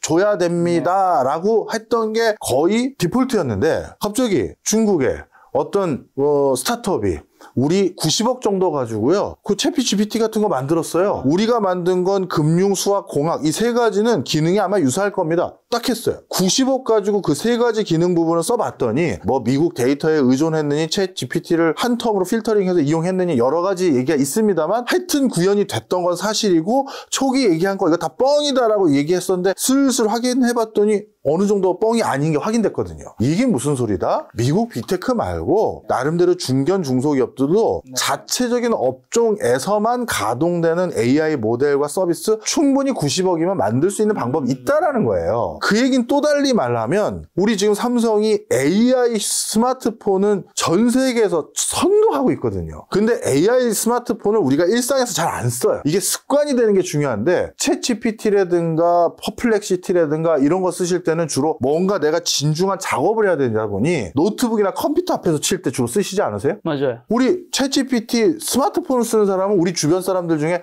부익남밖에 없어요. 그래서 대부분 아직 휴대폰으로 인공지능을 쓰는 게 습관화가 안 된 거예요. 삼성의 고민은 이거예요. 봐봐, 우리가 안 되는 일을 하는 게 아니라 딥시크 보셨죠? 구현 가능합니다. 그 스마트폰 안에 들어가 있는 컴퓨팅 파워만으로 임베디드된 스마트폰에 들어간 인공지능 서비스 저희가 해드릴 수 있어요인데 그런데 그걸 어떻게 습관화하고 사람들이 매번 거기에 의존하게 만드냐가 중요한 관건인 거예요. 그걸 못하면 어떻게 되느냐? 자칫 잘못하면 인공지능 스피커 꼴나죠. 우리 그 학자들이 연구를 해봤는데요. 인공지능 스피커를 통해서 질문하는 것과 예를 들어 네이버 인공지능 스피커가 있고 네이버 검색창이 있을 거 아니겠어요? 컴퓨터 앞에서 네이버 검색창에 물어보는 것과 네이버 인공지능 스피커에 물어보는 질문의 류가 완전히 달라요. 자, 우리 네이버에게는 내일 증시, 이번 분기 증시 흐름 이런 거 물어보잖아요. 근데 인공지능 스피커에겐 오늘 날씨 알려줘 이거 물어보잖아요. 내 머릿속으로 질문하고자 하는 카테고리를 소비자가 달리 해버린 거예요. 그러니까 인공지능 스피커의 쓰임이 컴퓨터를 대신할 만큼 파급 효과가 없어진 거죠. 기껏 날씨 물어보고 비 오는지 안 오는지 물어보고 뭐 별거 막 소소한 거 지금 적합한 노래 틀어줘 이런 거나 하고 자, 삼성을 비롯해서 많은 중견 중소기업들이 챗GPT 말고 우리 쪽에서 예를 들어 우리 또 여행 간다고 쳐봐요. 우리 다음번에도 한번 또 여행 가자 우리 고민 그런 거 했었잖아요. 그럴 때 챗GPT에 물어본다 아니면 저 제미나에게 물어본다가 아니라 하나투어에서 AI 기반 여행 상품 만들어놨잖아. 하나투어 앱이나 하나투어 홈페이지 들어가서 거기다 로그인한 다음에 아, 우리는 3명이고 30대, 40대 뭐 이렇게 되는 남자들인데 어떤 거에 관심 있고 어떤 여행 코스 추천 좀 해줘봐. 딱 눌렀는데 하나투어가 90억 들여서 그런 AI 그 여행 가이드 솔루션을 만들어냈다. 그러면 챗GPT나 미국의 빅테크 기업 힘이 빠지는 거잖아요. 그리고 그런 회사들이 그 정도 스몰 비즈니스를 하기 위한 서버나 이런 것들은 삼성이 아직 고사양의 HBM을 못 만들었으니 그런 것들을 충분히 사서 구현하면 되거든요. 기업별로 자기네 서비스에 특화된 그런 AI를 만들 수 있다. 그렇죠. 우리가 앱이 자꾸 진화할 때 이런 얘기 하신 분들이 많았어요. 결국 앱 다 없어지고 슈퍼 앱이 등장할 것이다. 맞아. 그래서 이 앱 안에서 다 되는 어떻게 보면 카카오가 그런 모습을 슬쩍 흉내냈죠. 카카오 창에서 우리 대화도 나누지만 선물도 하고 송금도 하고 다 하잖아요. 음악도 듣고. 그런 슈퍼 앱이 생길 줄 알았는데 생태계가 다른 회사들이 굉장히 적극적으로 대응해서 글로 안 갔잖아요. 여행 할 때는 우리 투어 앱 까는 거고 그다음 은행 앱 따로 까는 거고 이렇게 된 것처럼요. 그래서 이거는 미래가 꼭 정해진 형태로 흘러가는 건 아니고요. 딥시크가 트리거를 만든 건 분명해요. 다 할 수 있어. 니들도 할 수 있어. 그래서 이거는 삼성을 비롯해서 한국계 관련 기업들 그리고 그냥 AI 서비스를 구현해 보려는 회사들 모두에게 일종의 우리도 해보자라는 트리거가 됐다. 이렇게 말씀드립니다. 근데 지금 방금 전에 한국에서 수출의 투자 포인트는 미국 빅테크와 관련된 기업을 얘기해 주셨잖아요. 네. 그러면 원천에 있는 미국 빅테크 중에서 지금 좋게 보신 회사는 어딘가요? 당연히 챗GPT예요. 이번에 딥시크 일어나자마자 얘네들이 얼마나 적극적으로 준비가 되어 있는지 확인한 게 있었죠. 딥시크 딱 발표되자마자 이 샘 올트먼은요. 평생 스타트업을 해왔고 또 스타트업에 투자해서 떼돈 번 사람이에요. 그렇죠. 스타트업의 맥락을 누구보다 잘 알아요. 스타트업은요 2등 의미 없어요. 그 분야에 거기가 1등 스타트업이라고 거기에 모든 돈이 몰리고요. 거기에 모든 주가를 높이 평가할 요소가 다 있는 거예요. 네. 그런데 자기가 챗 GPT가 지금 인공지능의 대명사격으로 흘러가고 있었는데 딥시크라는 게 인구에 해자되면서 쫙 올라갔단 말이에요. 이 싹을 잘라야 되거든요. 그걸 싹을 자르려고 일주일 만에 내부에서 섀도우해주고 있었던 딥시크와 이름도 비슷한 딥 리서치 딱 발표해요. 사실 우리 이런 거 있었어요. 일부러 안 얘기하고 있었어. 앞으로 200불 내면 이거 이용할 수 있습니다 라고 딱 내놓은 걸 봤더니 와 끝나. 너무 좋아요. 써봤어요? 너무 좋아요. 그럼요. 이거는 제가 딥시크나 챗 GPT는 석사과정 학생들, 학부 학생들에게 용돈벌이 하려고 그 연구비 좀 줄 테니까 나 좀 도와줘. 이런 애들 역할 정도를 한 거예요. 그런데 딥 리서치는 동료 교수, 동료 박사랑 일을 하는 거예요. 공절을 하는 느낌. 다들 써본 사람들이 와우. 진짜 와우 이 소리가 나와요. 근데 그게 무슨 소리다? 샘 올트먼은 이미 이거 다 가지고 있었던 거잖아요. 위기 상황이 되면 딱 하나씩 카드를 꺼내려고. 아니면 이슈몰이를 또 해야 될 시점에 이걸 꺼내려는 거고, 제가 여기저기 경로로 들었을 때 AI 말고 AGI에 근접한 것도 이미 개발이 끝났다는 소리도 많아요. AGI는 뭡니까? 다양한 영역에서 적어도 상당한 직접 소양과 능력을 가지고 있는 전인격적인 인공지능 뭐 이렇게 표현하면 되겠어요. 그것도 있다는 거예요. 우리 아이언맨의 자비스 같은 거 그런 것도 있는데, 우리 이미 구글의 옛날에 바둑 두는 거 알파고 때 많은 사람들이 엄청 걱정했잖아요. 인공지능에 대해서 부정적인 시각 가졌고 우리 일자리 어떻게 되는 거냐 하면서 그런 것들의 우려 때문에 사회적 수용성이 떨어질까 봐 오픈을 안 한 거지 이미 많이 가지고 있다는 썰이 있고요. 그리고 AI 생태계를 거대 언어 모델에 기반해서 가동될 수밖에 없게끔 더 치고 나가려고 손정이랑 돌아다니면서 깜보를 만들고 있잖아요. 카카오 왔죠. 이재용 부회장하고도 만났죠. 이런 수많은 사람들에게 딥시크 같은 거 생각하지 마시고요. 저희가 이 스타게이트 프로젝트 오픈 AI 생태계에 일부 지분을 드리든 아니면 거점으로 뭔가 돈 벌 수 있는 거 좀 드릴 테니까 딴 생각하지 마시죠. 이거를 지금 편을 모으고 다니고 있는 거예요. 한마디로 딥시크로 인해서 오픈의 챗GPT는 더 모멘텀이 될 것이다. 더 모멘텀이 되고 더 주목도가 높아졌다. 오히려 내가 이 정도까지 준비됐고 나 끝장 볼 거야를 다시 한번 보여준 셈이에요. 근데 오픈AI 챗GPT 투자하려면 어느 회사를 사야 되는 거죠? 지금 손정이랑 오픈 AI는 일본에 합작회사 하나 만들었어요. 우리가 잘 모르고 있던 차에. 그리고 오픈 AI가 일본과 그걸 한다는 건 한국에서도 그런 카운터 파트너 회사를 찾고 있겠죠. 그리고 유럽에서도 찾을 거고요. 그럼 그런 거 할 회사를 투자해도 되는 거죠. 오픈 AI는 아직 상장한 게 아니니까. 2025년 벌써 2월 중순입니다. 1월, 2월 현재 수도권 부동산 시장 집가 상황은 좀 어떻고, 요즘 사람들이 심는 완전히 얼어붙은 것 같은데요. 어떻게 보세요? 여기 아마 링크가 나가는지 뭔지 모르겠습니다만 역시 저는 아직까지 제 견해를 수정할 생각이 없어요. 무슨 링크요? 예를 들어서 강남 신고가라든가 프리미엄 신고가 네이버에 치면 나오는 거 있을 거 아니겠습니까? 아직까지 시장 상황이 제가 예측한 거에서 특별히 바뀐 것 같아 보이진 않아요.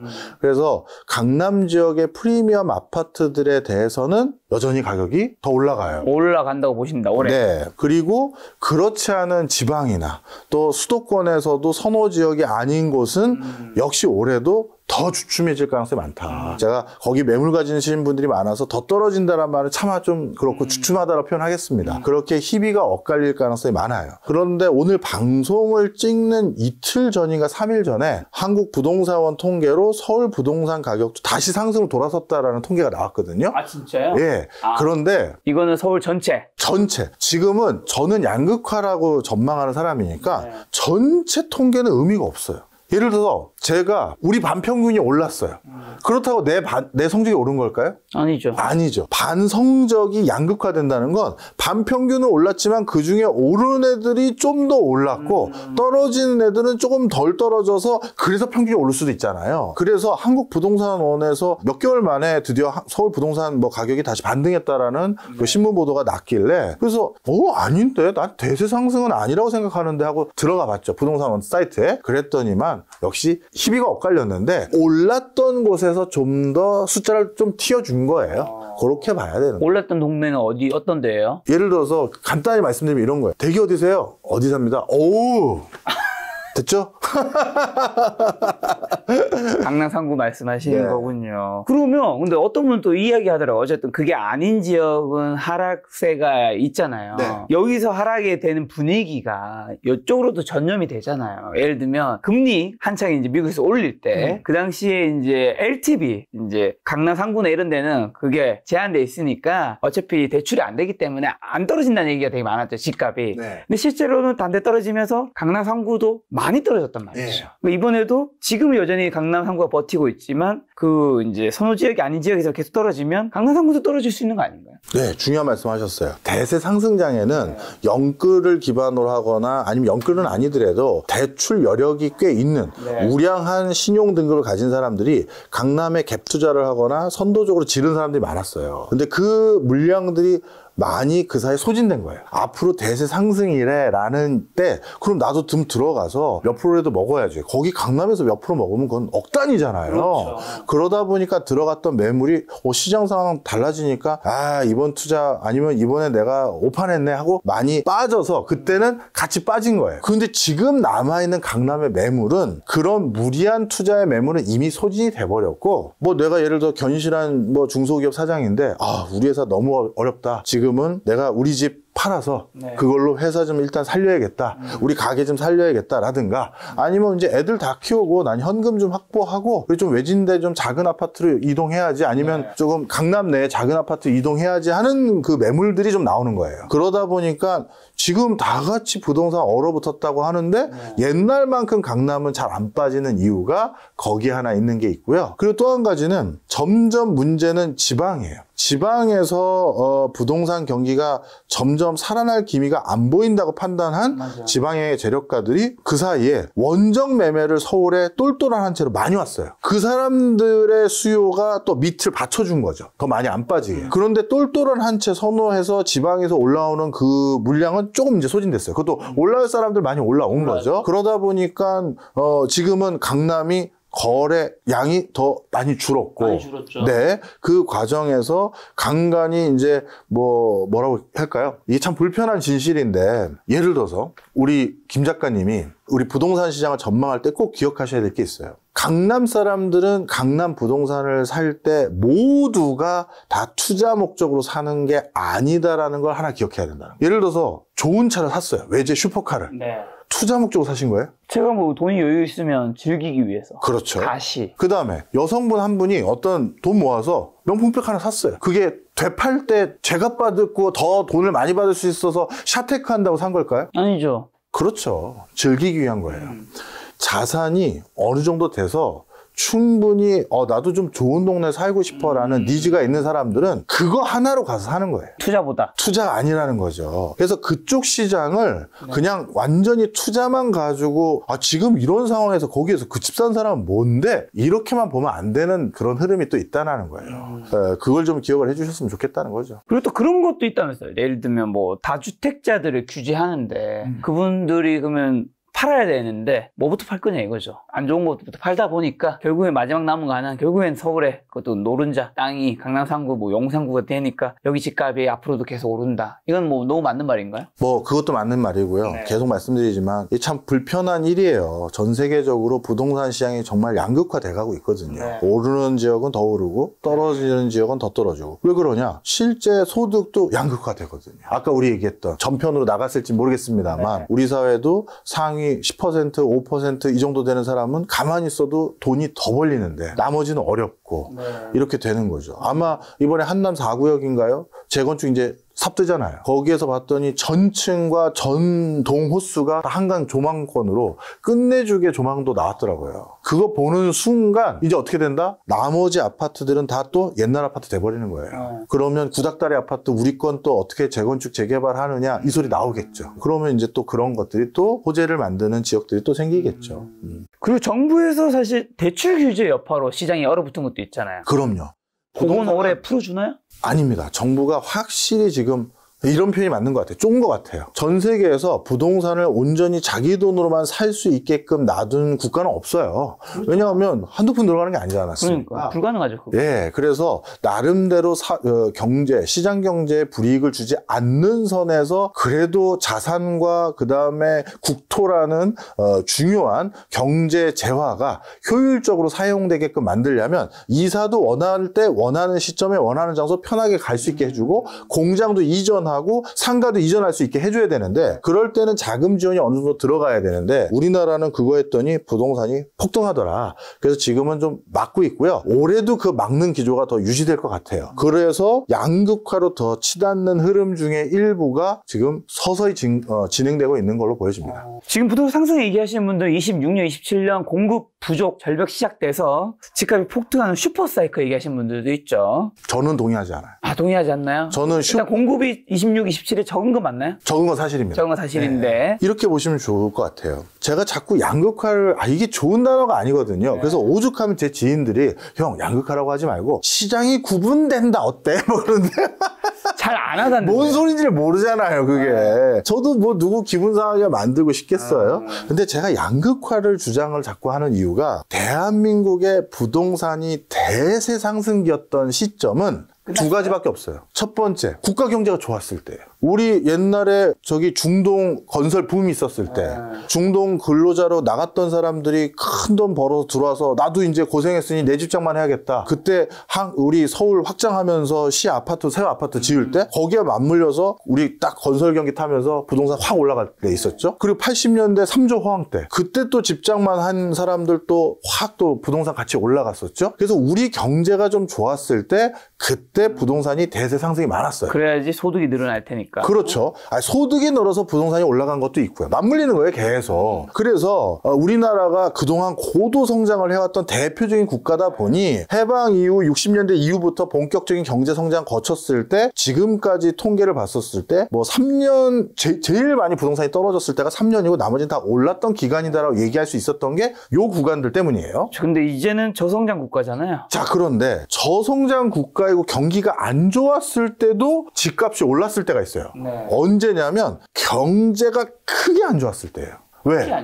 크게 안 좋으면 금리를 제로순으로 확 낮추고 엄청난 유동성을 공급하잖아요. 그러면 무슨 가격이 뛴다? 실물 가격이 뛰죠. 인플레이션 생기니까. 그래서 우리나라 IMF 외환위기 뒤에 부동산 가격 상승했고요. 글로벌 금융위기 뒤에는 바로 상승한 건 아니고 그때는 남유럽발 재정위기도 있고 이런 게 있어서 한 4, 5년 뒤부터 상승했어요. 그리고 이번에 코로나19 뒤에도 또 부동산이 상승했잖아요. 30% 정도 올랐으니까. 자, 그래서 엄청난 경기 침체나 위기다라는 소리를 듣게 되면 그때도 부동산은 또 올라요. 왜? 유동성을 공급해서 돈값을 싸게 해주니 실물 가격은 오르고 그 자금이 또 부동산으로 와서 가격을 오르거든요. 그래서 부동산의 대세 상승은 딱 두 가지예요. 경제가 엄청 안 좋거나 경제가 좋았을 때. 근데 지금 어떠냐? 어중뛰죠. 저성장 기조예요. 물론 엄청 안 좋은 분도 계시겠지만 코로나19 같은 샥이 온 것도 아니고 글로벌 금융위 같은 사약도 아니고 IMF 위안위기 정도는 아니잖아요. 어중뛴 거예요. 그렇다고 호황 당연히 아닌 거고. 네. 그러면 이럴 때는 앞으로 어떻게 된다? 돈이 더 잘 벌리는 누군가에게는 난 이제 돈도 더 많아. 더 좋은 아파트 아니면 더 시설 좋은 데서 살래. 나 집에 왔을 때라도 좀 편히 있을래. 거긴 목돈 주고 웃돈 주고 가는 거예요. 다른 쪽은 나 좀 빡빡해서 괜히 이게 내가 영 끓여가지고 괜히 샀다야. 이거는 좀 줄여야겠어. 내가 허튼 짓 해가지고 돈만 날렸네. 지금이라도 금매로 내놓고 팔리면 내가 손해보더라도 이자 부담 줄이는 게 낫겠어 하는 데는 집이 빠지는 거죠. 저는 당분간의 경제의 큰 펀더멘탈이 이런 수준에서 해석되기 때문에 양극화가 계속 된다라고 보지 슈퍼사이클은 적합한 용어는 아니다. 그리고 공급 부족해서 서울에 공급 부족된 그 물량에 대해서는 그 서울의 그 아파트를 살 수 있는 소비층이 따로 있는 거잖아요. 그 시장에서 그 아파트 가격들이 올라가거나 공급이 추가 안 되니까 그럼 3억 더 드릴 테니까 저한테 그거 파세요. 이런 동네가 일어나는 전체가 슈퍼사이클이 아니라 국토 전반이 이렇게 이해하시는 게 나을 거예요. 역시나 또 양극화라는 거네요. 저는 2025년의 전망은 양극화. 시장이 구분. 수도권 기준으로 지금 무주택자나 1주택 분들은 부동산 투자는 어떻게 해야 되는 거죠? 이제 좀 불편한 얘기를 또 해드려야 돼요. 예전에 대공황 이후부터 지금까지 거의 전 세계 모든 국가들이 국민들에게 약속했던 게 있어요. 내 집 장만하시는데 제가 도와드리겠습니다. 저를 뽑아주십시오. 그런 얘기 많이 했죠. 네, 집을 싸게 신도시 만들어서 공급해 드리겠습니다. 아니면 장기 고정금리로 대출해 드리겠습니다. 아니면 모기지 상품 새로 저리로 만들어서 국가가 제공해 드리겠습니다를 했어요. 그렇게 그거를 60년대, 70년대, 80년대, 90년대, 2000년대까지 계속 했는데 그 과정에서 두 가지 현상이 생겼죠. 중간중간 경제 어렵다라고 유동성 뿌리다 보니까 아까 말씀드린 것처럼 집값이 그새 몇 배씩 올라버렸어요. 그리고 정부가 그 사이에 국민들에게 약속한 게 내 집 장만만 약속했겠어요? 안정감 있는 노후위에서 연금 준다고 했고 그 다음에 그 의료보험 혜택도 두둑하게 한다고 했고 쉽게 말해 여기저기 거의 대부분의 의미 있는 국가들의 재정 건전성이 옛날만 못해요. 쉽게 해서 국고가 곳간이 말라버린 거예요. 그런데 국민들에게 아니 이제 저 집 사는데 도와준다는 소리 왜 안 하세요? 지금 한 명 집 사는 거 도와주면 돈이 만만치가 않아요. 왜? 그 사람들이 살고 싶은 동네에 집을 사는 걸 지원해줘야지 저기 어디 충북에 어디 아니면 저기 강원도 어디에 이걸 원하는 게 아니잖아요. 서울과 수도권이나 광역시 거기니까. 그래서 대부분의 국가가 요즘 말을 바꿨어요. 우리나라는 아직 말을 안 바꿨는데 뭘 말을 바꿨느냐. 유럽 집행위원회에서 먼저 말을 바꾼 게 왜 꼭 집을 사셔야 돼요. 임대로 사시죠. 임대 사실 때 좀 지원해 드릴게. 말을 바꾼 거예요. 집값이 너무 오른 거예요. 대도시권을 중심으로. 우리나라 유럽이 하기 전 단계까지 온 거예요. 모두 지원하는 게 아니다. 사회의 당면 과제를 해결하고 있는 사람들에게 선도적으로 지원하자. 다자녀, 신혼부부, 결혼했네, 이제 자녀 낳겠네, 뭐 이런 것도 있잖아요. 그래서 옛날 80년대는 이렇게 여러 가지 제한 안 뒀거든요. 그잖아요. 그런데 그렇게 두는 게 국가의 문제를 해결하기 위해서입니다라는 명분도 있으면서 실제 돈이 없거든요. 다 사겠다고 했을 때 다 찾아왔어요. 나도 정책자금 주세요. 저도 정책자금 주세요 했을 때 돈이 없거든요. 그래서 우리나라도 서울의 좋은 직장 인근에 거주하고 싶은 사람들에 대해서는 이제 점점 임대시장이라는 카테고리가 점점 심해질 거다. 그래서 우리나라도 세계적인 투자은행이 임대시장 보고 들어왔잖아요. 벌써 하나 샀잖아요. 어디요? 광진구 쪽으로 알고 있어요. 네, 그쪽에서 임대사업을 시작했어요. 저는 국가에서 우리도 좀 솔직해졌으면 좋겠어요. 모든 사람에게 집 살 수 있는 돈이 없으면 국가가 솔직히 이제부터 저희가 국민주택 평형대로 아니면 원룸이든 뭐든 간에 임대주택을 저희가 챙기겠습니다. 이걸 했으면 좋겠고요. 그걸 꼭 했으면 하는 바람이 한국까지 와서 외국 투자은행이 임대소득으로 돈 벌어 가야겠습니까? 그거 국민들을 대상으로 임대소득을 국가가 하면 그건 다시 국고에 환수되니까 다시 좋은 일에 쓸 수 있잖아요. 그래서 저는 뭔가 이제 우리도 뭐 집장만 하는데 이렇게 도와드리겠다 저렇게 도와드리겠다 유권자에게 희망 고문으로 뭔가 표심을 얻을 수도 있고 실제 혜택 보는 사람도 있겠지만 많은 나라들의 전례를 봤었을 때 우리 국고도 그렇게 많지는 않거든요. 그래서 임대주택과 관련돼서 전향적인 대책도 빨리 나왔으면 좋겠어요. 임대주택과 관련된 사업이 잘 될 가능성이 높을까요? 그러니까 두 가지가 궁금한 건데 우리나라에서 그 임대주택에 대한 사회적 시선 이 엄연히 있잖아요. 네. 말로는 이제 이게 안 해도 막 뒤에서 그렇게 생각하는 부분도 있고 두 번째는 우리나라 사람들은 전반적으로 내 집 마련에 대한 한이라고 해야 될까요? 꼭 네. 가지고 싶어하는 네. 뭐 그게 있잖아요. 네. 이런 게 약간 심리적 저항성이 좀 되지 않을까. 두 가지 다 말씀드리면 일단 제가 말한 임대주택을 활성화하자라는 게 지금 다주택자들이 개인 자격으로 임대주택을 활성화하라는 얘기가 아닌 거죠. 네. 그래서 국가가 좀 나서줬으면 좋겠다. 그리고 그 얘기는 달리 말하면 모든 사람들에게 아니면 상당히 적지 않은 사람들에게 서울에 원하는 동네에 내 집을 살 수 있을 만큼의 정책 자금을 지원할 수가 없어진 상황이라는 거거든요. 돈 문제도 있지만 규제 문제도 있고 기존에 살고 있는 사람들의 재건축 재개발에 대한 동의 문제도 있고요. 그래서 그렇게 내 집 장만에 대한 한을 100% 못 풀어줄 상황이라고 만약에 판단됐으면 제가 틀렸고 어떤 정책적 대안을 제시하는 아주 대단한 정치가가 한 명 있어서 그 사람이 제가 해결했습니다라고 하면 저도 그 사람 뽑아요. 그런데 저는 정치적 성향은 없어요. 양쪽 우리나라 메이저 정당 모두가 그 대안을 못 내놓고 있는 것 같아 보여요. 그럴 거면 솔직하게 얘기해 주십시오. 임대주택이라도 저희가 어떻게든 해보겠습니다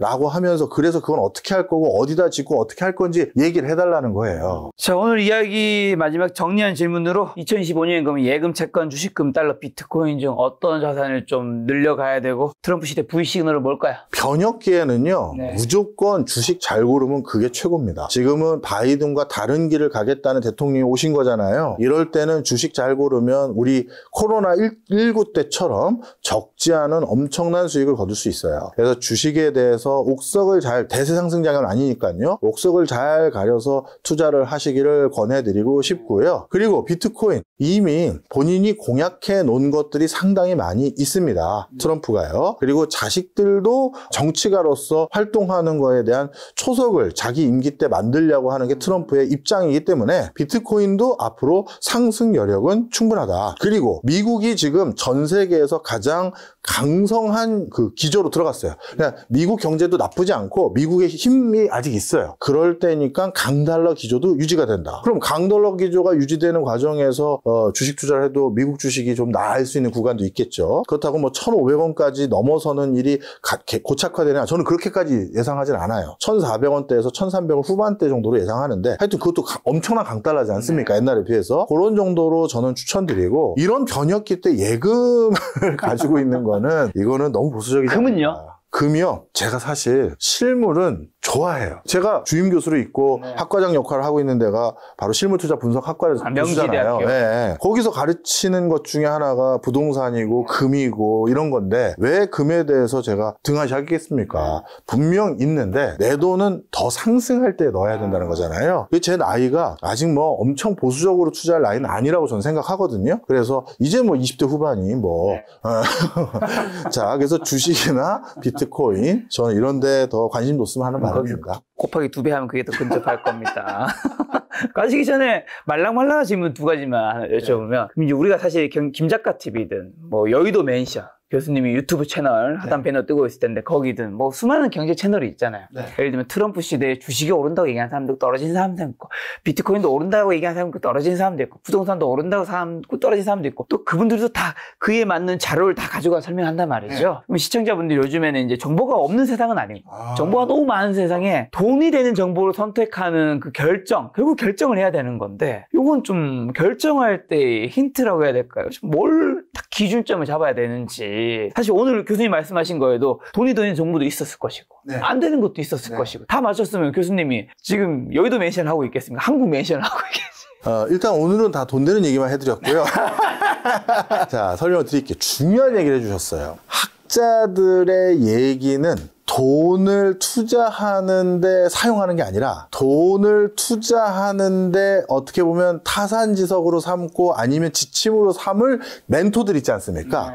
그 사람들 중에 누구를 따를지를 점검하는 기준으로 삼는 거예요. 자, 설명을 드릴게요. 저희 공부하는 사람들은 이게 직업병이에요. 갑자기 트럼프가 관세 부과했다라고 하는 순간 우리가 하는 건 관세를 왜 이렇게 부가한 거지? 분석으로 가버려요. 이게 직업병이죠. 우린 보고서 쓰고 논문 쓰고 분석하고 그렇게 우리의 직업이에요. 태생상 그럴 수밖에 없어요. 근데 자산운용사, 펀드 매니저, 그 다음에 딜러 하는 사람들은 이 이슈가 터지자마자 돈을 어서 빼서 어디다 넣어야 되는 거야. 글로 가는 거예요. 그래서 투자 포트폴리오에 굉장히 중요한 직접적인 지침은 금융권 종사자들에게 보셔야 되는 거예요.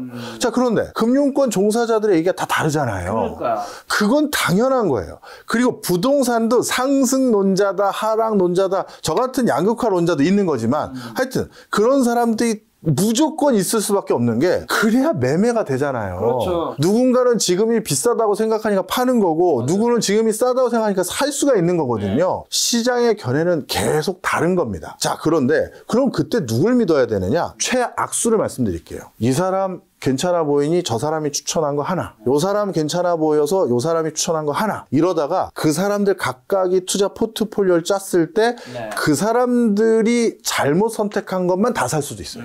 우리가 이렇게 보시면 돼요. 잘할 것 같은 사람이 있어요. 그럼 진짜 투자의 고수, 뭐 우리나라 저도 아는 사람 한 분 계세요. 그분은 방송 출연을 좀 안 하세요. 나이가 60대 후반 정도 되신데 여의도에 우리가 가끔 지나가는 길 중에 그분 빌딩이 두 채가 있어. 그분은 그냥 자수성가해서 자산운용사 하나 자기 거 차리고 자기 돈 개인적으로 또 굴려서 그런 자산운용사 대표 두 분이 계세요. 그 두 분은 그 빌딩 두 개를 가지고 계세요. 그런데 그 두 개를 가지고 있는 그분들은 투자 수익률이 어떻게 되느냐? 10개를 사면 3개만 성공해요. 근데 그 3개가 빵 터지는 거야. 나머지 10개는 조금 이득, 조금 손해. 조금 손해였을 때 손절 잘하는 것도 그분들의 노하우죠. 그래서 이 정도고 3개 정도가 빵 터져서 쉽게 말해 투자의 대가들의 타율이 3할이에요. 근데 야구 선수 3할이면 그렇죠. 잘 치는 거죠. 그런데 그럼 어떻게 해야 된다? 그 대가의 포트를 그대로 따라가는 게 낫지. 이번 스윙은 이 사람 따라가고 이번 스윙은 저 사람 따라가고 이번 스윙 저 사람 따라가다가 전부 헛스윙할 수가 있어요. 자, 그래서 많은 유튜브 채널들에 나온 사람들은 대부분 대가가 아니라는 문제가 있긴 있지만 그중에 그래도 업계에서 인정받은 누군가가 있으면 그냥 그 사람 포트를 쫓아가세요. 그런데 그 사람 포트를 쫓아갈 때 그 사람이 2년 전에 사라고 했거든요. 이게 제일 바보 같은 투자죠. 한 달마다 상황이 바뀌고 6개월마다 상황이 바뀌니 그 사람이 또 나와서 아, 이제 상황이 바뀌어서 저 그거 손절해야 되는 상황이라고 생각합니다. 빨리 같이 손절해야죠. 아니면 이 정도면 이득 실현한 것 같다고 생각합니다. 빨리 같이 팔아야죠. 그래서 한 번 듣고 나 딴 일 하면 안 되고 그 사람 포트를 쫓아가야 되는 거고, 그러면 교수님 그런 사람들 중에 누굴 따라갈까요를 볼 때는 저희같이 그냥 공부만 하는 사람들은 그런 사람들이 가끔 박사학위 받으러 올 때, 석사학위 받으러 올 때 저희들한테 논문 심사 받고 이론적인 거 공부하고 돌아가시잖아요. 저희 학과에도 그래서 업계 종사자분이 2분 계세요. 그래서 이런 분들에게 더 엄정한 이론을 가르쳐 드리고 분석하는 기법을 가르쳐 드리는 게 우리니, 분석은 우리한테 듣고 아, 저런 교수님들 분석과 쾌를 같이 하는 걸 굉장히 짧은 시간에 빨리 얘기해서 투자를 하신 분, 그분들은 금융권에 있다. 네. 이렇게 보시면 됩니다. 그리고 말랑말랑한 좀 궁금한 거 하나 여쭤보려고 하는데, 요즘에 저는 이제 예전에는 외모가 경쟁력이 되는 세상이었던 것 같아요. 외모가 경쟁력이 되는 세상에, 이 외모가 이제 잘생기거나 이쁘면 결혼도 좀 할 때 유리하고, 그 다음에 연애도 유리하고, 취업도 어쨌든 면접이라든가 이력서 사진에 유리한 부분이 있잖아요. 있죠. 근데 저는 요즘에는 외모가 경쟁력이 아니라 자산이 되는 세상 같아요. 어떤 거냐면 유튜브라든가 인스타그램, 틱톡 같은 게 생기기도 했고, 그 다음에 이제 뭐 돌싱글, 한승연의 나는 솔로 지옥 같은 연애 이런 프로그램이 나오다 보니까 이쁘고 잘생긴 사람들이 거기서 인기를 받으면 그게 프로그램이 끝나고 난 다음에 내 SNS 채널이 팔로워가 많아지고, 그게 본인이 경쟁력이 되어서 본인이 소득과 자산이 늘어나는 것들을 많이 보거든요. 그런 걸 보면서 아, 요즘에는 참, 예전에는 그냥 외모를 가꾸기 위해서 성형 정도 이제 하는 분들이 좀 있었잖아요. 이제는 이게 경쟁력 수준이 아니라 이런 이미지로 보여지는 것들이 너무 많아지다 보니까 정말 자산이 되는 세상이 된 것 같다는 생각을 하면서 외모의 중요성도 느끼기도 하면서 좀 이런 현상이 좀 뭐 한탄스러운 뭐 그런 느낌도 있고, 너무 외모 지상주의가 되는 것 같아서 느끼는데 어때요? 공감 좀 하세요? 공감을 하죠. 이미 사회학 쪽에서는 그런 거를 매력 자본이라고 해요. 아, 그런 게 있어요? 네, 매력 자본이라고 합니다. 설명을 좀 드리면 이 말 그대로 여기서 말하는 매력이란 단어를 쓴 게 외모보다 좀 추상적인 거죠.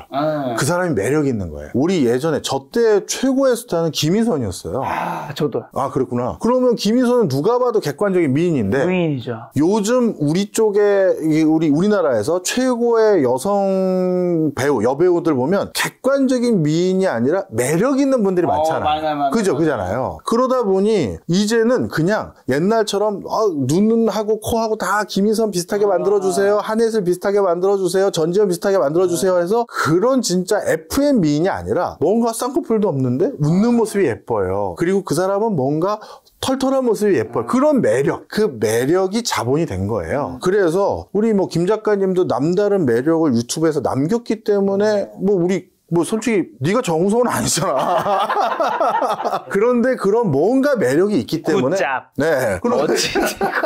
그렇기 때문에 많은 분들이 찾아주시는 거잖아요. 네네. 그래서 그 매력은 관리를 해야죠. 그게 신뢰일 수도 있고 편안함일 수도 있고. 근데 저는 요즘에 정말 더 크게 느끼는 게 예전에는 외모가 진짜 정말 뛰어난 사람이 이제 연예인이 되거나 했단 말이죠. 외모가 적당히 괜찮은 사람은 그게 그냥 경쟁력 정도였단 말이에요. 근데 지금 시대는 이런 플랫폼이 너무 많아지니까 적당히 이쁜 사람이 연예인이 아니어도 보여줄 공간이 너무 많아진 것 같아서 그렇죠. 이런 부분에서 그 외모 혹시나 훌륭하신 분들 이런 거에 좀 잘 활용하시면 너무 좋을 것 같기도 하고 아니신 분들은 저처럼 관리라도 열심히 뭐 다이어트를 하든 털이 많으면 재물 받든 뭐 이런 게 진짜 약간 이제는 필수인 약간 외모가 재테크가 되는 세상 같다라는 생각을 요즘 해요. 그렇기도 하죠. 그런데 여기서 또 한 가지 우리가 기억해야 될 건 워낙 다양한 매력 자본들이 계속 창궐하다 보니까 그 매력 자본으로서 유지할 수 있는 시간이 더 짧아져 버렸어요. 그게 무슨 말이에요? 김희선이 국민 여배우로 활동할 수 있는 기간, 전지현이 국민 여배우로 활동할 수 있는 기간은 10년이 넘었어요. 그렇죠. 김태희도 그렇고요. 그렇죠. 근데 앞으로 나오는 국민 배우들은 2년, 3년이 끝일 거예요. 새로운 인물 또 나오고, 새로운 인물 또 나오고 해서 한 시대를 쫙 탑에서 위치를 계속 가져간다? 이제 점점 그러기가 쉽지 않은 상황이 돼버렸죠. 그런데 그런 관점에서 이것도 뭐 어떻게 이해해야 될지 모르겠는데 여성에 비해서 남성의 매력 자본이 휘발되는 기간은 좀 늦어지는 것 같아요. 무슨 소리냐? 이거는 좀 사회적 인식도 많이 바뀌어야 될 것 같은데 왜 아직도 이게 안 바뀌고 구태연하게 전개되는지 모르겠습니다만 여성분은 결혼하면 그렇죠. 자, 당대 최고의 여배우들 보세요. 나이가 일정 정도는 들면 TV 드라마나 맞는 배역이 아줌마예요. 그래서 희화되죠. 우리 김남주도 그렇게 잘 나가던 보이시한 커리어우먼 역할을 하다가 갑자기 그 내조의 여왕이라든가 약간 우스꽝스러운 역할로 막 가보기도 하고 또 김희선도 약간 그런 역할도 했고 그런 경우가 많잖아요. 그런데 남성 배우들은 중년의 어떤 매력을 뿜뿜하는 이상한 역할로 연착륙을 해버려요. 그런 경우가 많잖아요. 그런 거 좀 있죠. 장동건이 갑자기 희화되거나 정우성이 희화되거나 이정재가 희화되기보다는 뭔가 다른 매력으로 넘어가잖아요. 뭐 세자로 나온다든가 뭐 왕으로 나온다든가. 이게 왜 이렇게 성적으로 갈려지는지는 조금 우리가 봐야 될 것 같아요. 어쨌든 남녀 간에 그런 차이가 있고 어쨌든 저는 가볍게 외모로 여쭤봤는데 실제로 경제학 쪽에서 매력 자본이라는 게 있다. 명쾌하네요. 역시 뭐든지 물어보면 대답이 다 나오네. 그게 저의 매력 자본이에요. 근데 그렇게 나오는 이유가 제가 이번에 후쿠오카 여행 갔을 때 느꼈는 게 비행기를 타실 때 이제 저는 뭐 유튜버니까 계속 영상 편집이나 피드백하고 있는데 아니면 놀 때도 있고 자고 있는데 옆에 보니까 휴대폰으로 계속 활자를 보고 계시더라고. 그 어려운 무슨 연구소에서 나온 보도자료 같은 것들 막 계속 보시면서 물론 게임을 하는 장면도 있긴 했지만 이게 저는 다시 태어나면 경제학 쪽의 직업은 안 가지려고 해요. 제 친한 친구 중에 사학과 교수가 있는데 그놈은 10년째 강의 노트가 안 바뀌어요. 야, 조선 후기가 바뀔 게 뭐 있어? 저한테 맨날 그래요. 너무 좋겠다. 근데 저는 진짜 데일리지 않습니까? 그러니까 매일 공부하시잖아요. 그래서 이 직업을 잘 골라야 될 것 같아요.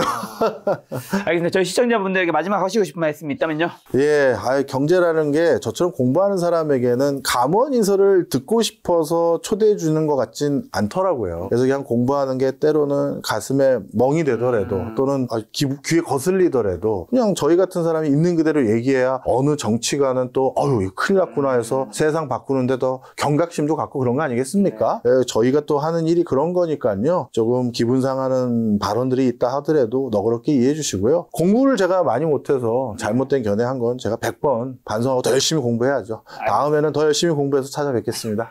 네, 교수님이 경제 이야기가 더 궁금하신 분들은 교수님 유튜브 채널 이름이 뭐였죠? 여의도 멘션입니다. 네, 여의도 멘션 클릭하시면 또 자세한 이야기 들으실 수 있습니다. 다음번에 교수님과 교토 풀코스 마라톤 뛰고 난 다음에 다시 한번 콘텐츠 찾아뵙겠습니다. 오늘 만난 교수님은 박정희 교수님이었습니다. 지금까지 여러분 소중한 시간 함께 해주셔서 정말 감사합니다. 오늘도 김 작가였습니다. 고생 많으셨습니다.